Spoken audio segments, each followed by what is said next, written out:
Daily நம்ம வீட்டில் தீபம் ஏற்றுறோம். இந்த தீபம் ஏற்றுறதுக்கு குளிச்சுட்டு தான் தீபம் ஏற்றணுமா சார்? குறிப்பாக காலையில் நம்ம தீபம் ஏற்றுறதுங்கிறது அப்படி தான் பண்ணணுமா சார்? அப்படிங்கிறது நிறைய பேருக்கு ஒரு சந்தேகம். ஆனால் இந்த நிகழ்ச்சியில் நம்ம தெளிவாக பேசுவோம்.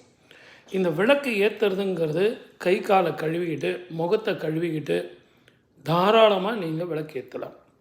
அது பெண் தான் ஏற்றணும் அப்படிங்கிற அவசியம் இல்லை. அவங்களுக்கு உடம்பு சரியில்லை, இல்லை வேறு பிரச்சனைகள் ஏதாவது இருந்ததுன்னா ஆண்கள் தாராளமாக விளக்கேற்றலாம். அதே மாதிரி குழந்தைகள் விளக்கேற்றலாம். ஆக மொத்தம் கை காலை கழுவிக்கிட்டு முகத்தை கழுவிக்கிட்டு தாராளமாக காலையில் தீபம் ஏற்றலாம். ஆனால் அதே நேரத்தில் மாலையில் சாயரற்ற வேளையில் குளிச்சுட்டு நீங்கள் குங்குமம் வச்சுக்கிட்டு நெத்தியில் திலகம் இல்லாமல் விளக்கு ஏற்றுறதுங்கிறது அது அவ்வளவு சரிப்பட்டு வராது. அதே மாதிரி பெண்களாக இருந்ததுன்னா தயவு செஞ்சு தலையில் ஒரு பூ வச்சுங்க. ஒரு சின்ன பூ இருந்தால் கூட போதும்.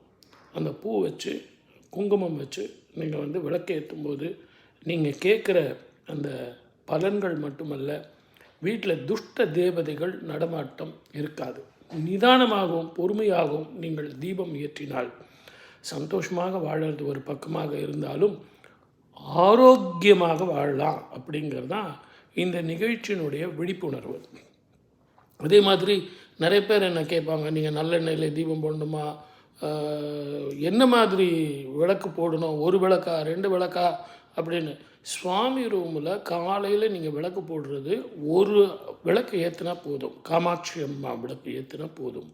ஆனால் சாயரட்சையில் உங்கள் வீட்டினுடைய தலைவாசலில் இருந்து காமாட்சி அம்மன் விளக்கு ஏற்றி அந்த விளக்கை எடுத்துகிட்டு போய் உள்ளே நீங்கள் தீபம் ஏற்றுறது உத்தம பலனை கொடுக்கும். ஒரு சில பேர் என்ன சொல்லுவாங்க, சார் நான் வெளியே போய் காமாட்சி அம்மன் தீபத்தை ஏற்றி உள்ளே போய் பண்ணுறதுங்கிறது எனக்கு அவ்வளோ சந்தோஷமாக இல்லை சார். நான் வேணால் அகல் விளக்கு ஏற்றிக்கிறேன், அந்த அகல் விளக்கு ஏற்றி நான் காமாட்சி அம்மன் விளக்கில் தீபத்தை நான் விளக்கு ஏற்றிக்கிறேன் சார் அப்படின்னு அதை பண்ணுங்கள். தீபம் 2 புறங்கள்லேயும் தலைவாசலில் தீபம் ஏற்றி வைக்கணும். இப்போ அதெல்லாம் யாரும் வைக்கிறது இல்லை, எல்லாம் எலக்ட்ரிக் பல்பாக போயிடுச்சு.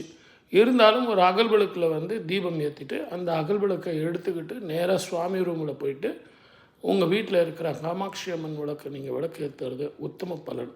அந்த தீபம் ஏற்றுறதுங்கிறது அற்புதமான பலனை கொடுக்கும், நல்லாயிருக்கும். தீபம் பரமலக்ஷ்மி யோகத்தை தரும், லக்ஷ்மி கடாட்சத்தை தரும், நிம்மதியை தரும், யோகத்தை தரும். தவறாமல் செய்யுங்க. உங்கள் நண்பர்களுக்கெல்லாம் இதை ஷேர் பண்ணுங்கள், சப்ஸ்கிரைப் பண்ணுங்கள். நிறைய பேசுவோம்.